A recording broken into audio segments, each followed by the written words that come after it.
ఎమ్మెల్యేలు గోడ దూకడాలేంటో కానీ తెలంగాణలో రాజకీయం ఆ అంశంతోనే తెల్లారుతోంది. ఆ అంశంతోనే రోజు కూడా ముగిసిపోతోంది.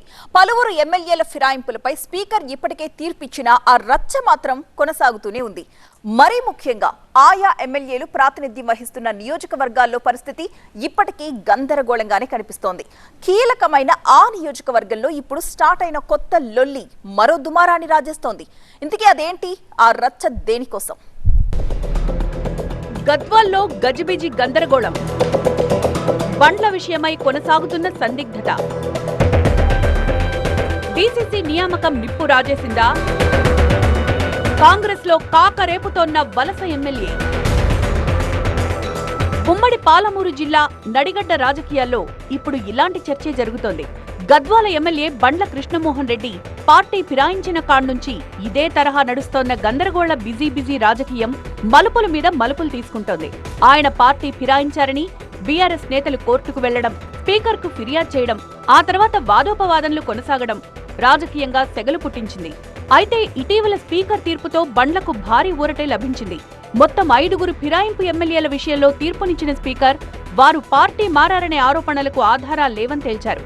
అయితే స్పీకర్ నిర్ణయంతో ఈ విషయంలో క్లారిటీ వచ్చినా గద్వాల ఎమ్మెల్యే తీరు ఇప్పటికీ కన్ఫ్యూజన్ గానే ఉండడం చర్చనీయాంశమవుతోంది. స్పీకర్ తీర్పు ప్రకారం ఎమ్మెల్యే బండ్ల బీఆర్ఎస్ లోనే ఉన్నట్టా, లేక ప్రభుత్వ కార్యక్రమాల్లో యాక్టివ్ గా ఉంటున్నారు కాబట్టి కాంగ్రెస్ లో ఉన్నట్టా అన్నదే అర్థం కావడం లేదు. దీనికి కొత్తగా మరో అంశం తోడవడంతో ఈ గజిబిజి మరింత పెరిగింది.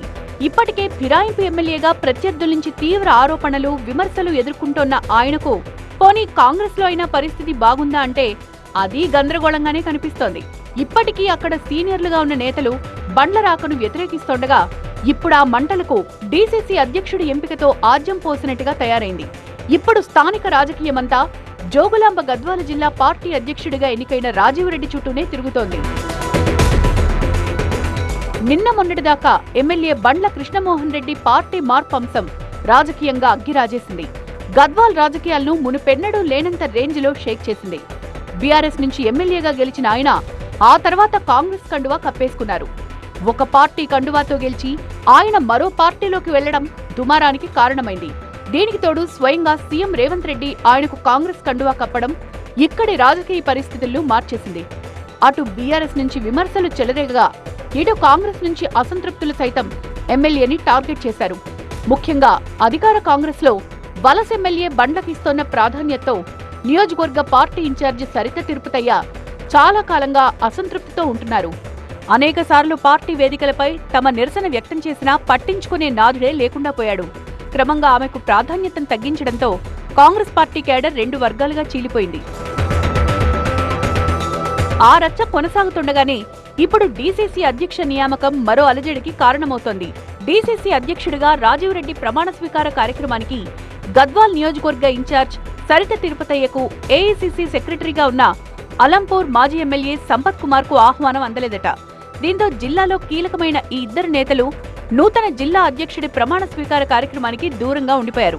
ఈ వ్యవహారంలోనే వాడీవేడి చర్చ జరుగుతుండగా డీసీసీ అధ్యక్షుడిగా బాధ్యతలు స్వీకరించిన 24 గంటల్లోనే రాజీవ్ రెడ్డి వ్యవహారం మరింత గందరగోళానికి దారితీసింది. నూతనంగా ఎన్నికైన సర్పంచులకు సన్మాన, అవగాహన కార్యక్రమాల్లో భాగంగా ఆయన ఎమ్మెల్యే బండ్ల కృష్ణమోహన్ రెడ్డితో కలిసి వేదిక పంచుకోవడం మరింత చర్చ రేపుతోంది. సీనియర్లను కాదని ఓ వలస ఎమ్మెల్యేతో రాజీవ్ రెడ్డి వేదికను షేర్ చేసుకోవడం సరిత వర్గానికి కోపం తెప్పించిందట. మొదటి నుంచి రాజీవ్ రెడ్డి, బండ్ల కృష్ణమోహన్ రెడ్డిలు సన్నిహితులే అని, అది ఇప్పటికీ కొనసాగుతోందని ఆరోపిస్తున్నారు. సొంత పార్టీ నేతలను, సీనియర్లను పక్కన పెట్టి ప్రతిపక్ష పార్టీ నుంచి వచ్చిన ఎమ్మెల్యేతో డీసీసీ ప్రెసిడెంట్ అంటకాగడం ఏంటన్నదే ఇప్పుడు జిల్లా కాంగ్రెస్ లో చర్చనీయాంశమవుతోంది. అసలు ఎవరు ఏ పార్టీ, ఎవరితో ఉన్నారన్నది అసలు అంతుచిక్కడలేదని హస్తం శ్రేణులు లోపల గుసగుసలాడుకుంటున్నాయి. పార్టీ ఫిరాయింపు విషయంలో స్పీకర్ నిర్ణయం ఒకలా ఉంటే గ్రౌండ్ లో పరిస్థితి మరోలా ఉందన్నమాట. ఈ పరిస్థితి ఎటు దారి తీస్తుందో, పరిణామాలు ఎలా ఉంటాయో చూడాలి.